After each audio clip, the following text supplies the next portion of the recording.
OBC वर्ग है, दलित वर्ग है, आदिवासी वर्ग है, उनका ध्यान भटकाने का है। कभी इधर देखेंगे, कभी उधर देखेंगे, कभी पाकिस्तान, कभी चाइना, कभी बॉलीवुड। आप भी उसमें हैं भैया,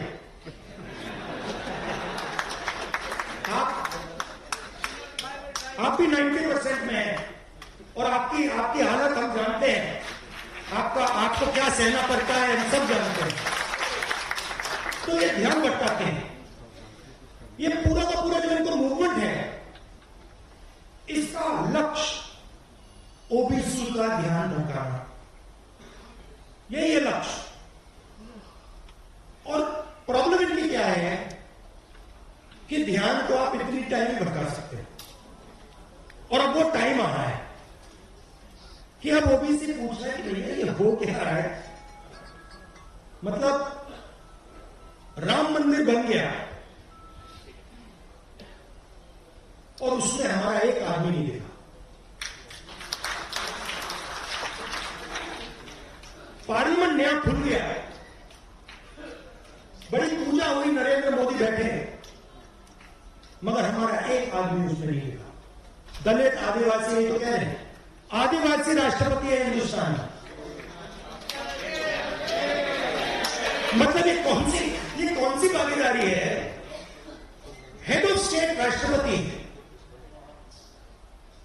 नया पार्लियामेंट बन रहा है, हेड ऑफ स्टेट का काम उस पार्लियामेंट को खोलने का है, हेड ऑफ स्टेट को परे कर दिया।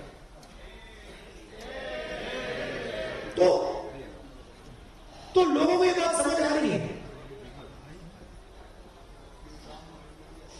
राम मंदिर में भी बिल्कुल यही हुआ। तो देश को ये समझ आ रहा है, 90% तो समझ आ रहा है, और इसको हमें आगे ले जाना है।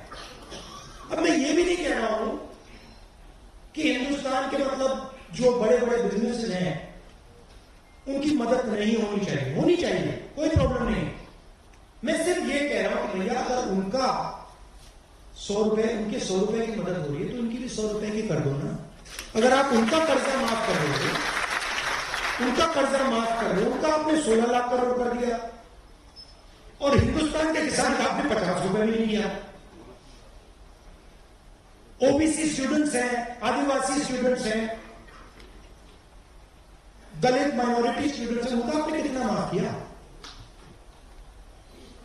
कुछ नहीं। फीस बढ़ा दी, और फीस बढ़ा दी नहीं, बात समझिए, आपने कहा फीस बढ़ा दी, फीस बढ़ाई प्राइवेट यूनिवर्सिटी कॉलेजेस में, सही? प्राइवेट यूनिवर्सिटी कॉलेजेस किसके? वही 5% के हैं। वो जमीन कहां से आई? जमीन कहां से आई? आपकी जमीन, किसानों की जमीन रखवा दी, सोल्यूशन खत्म कर दी। तो प्राइवेट अस्पताल देखिए, प्राइवेट कॉलेजेस, स्कूल कॉलेजेस देखिए, बड़ी बड़ी यूनिवर्सिटीज देखिए। आप जीएसटी का पैसा देते हो, जमीन आपसे एक्वायर की जाती है, और फिर आपकी फीस बढ़ती है। और हर संस्था में ये है। मैं आपको छोटा सा उदाहरण देता हूं, फसल बीमा योजना। मैंने ये पूरी एनालिसिस की है। फसल बीमा योजना 45,000 करोड़ रुपए हिंदुस्तान की सरकार, स्टेट की सरकार फसल बीमा योजना को देती है। फसल बीमा योजना का पैसा 16 कंपनीज को जाता है।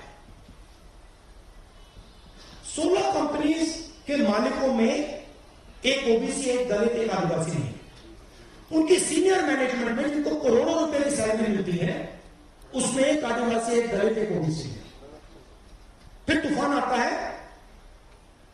किसान का खेत खत्म हो जाता है, पैसा कहां से आया? जीएसटी से आया, किसान का पैसा गया। और फिर कंपनी कहती है भैया देखो, आपके खेत में तो नुकसान हुआ ही नहीं और किसान को पैसा नहीं है। तो कहा जाता है कि 45,000 करोड़ रुपए किसानों के घर को जा रहे हैं, मगर होता क्या है? 45,000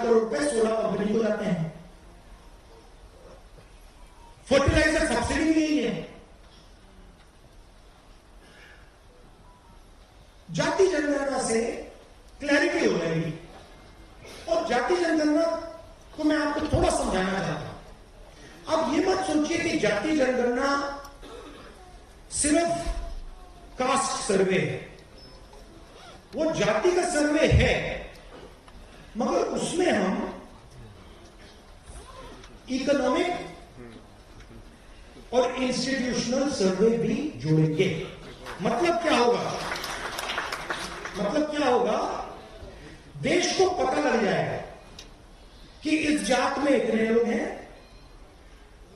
दलित इतने, आदिवासी इतने, गरीब जनरल कास्ट इतने, इनकी आमदनी इतनी है, और हिंदुस्तान की संस्थाओं में इनकी इतनी भागीदारी है।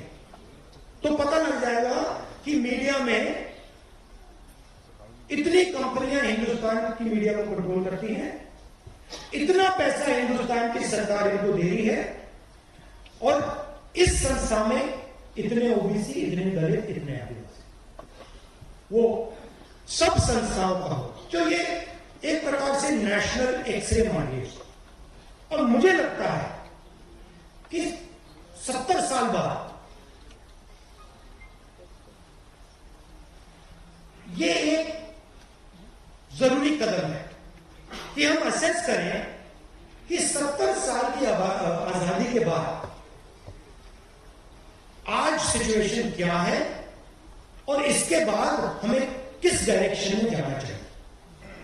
लॉजिकल है और इसका कोई इतराज नहीं कर सकता है। यह मैं आपसे कहना चाहता था। आप ये मत सोचिए कि ये काम 1 दिन का, 2 दिन का, 5 दिन का है। ये लाइफ टाइम का काम है और इसको हम मिलकर करने जा रहे हैं। आप सबका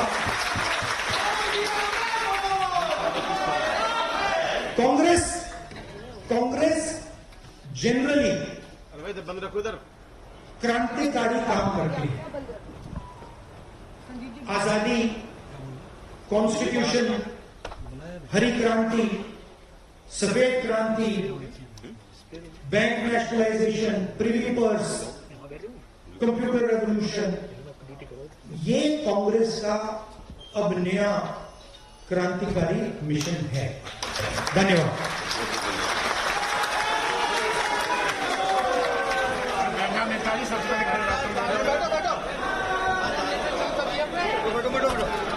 आप सब बैठ जाइए। आप प्लीज सब बैठ जाइए। प्लीज सब आप बैठ जाइए। अभी सर है।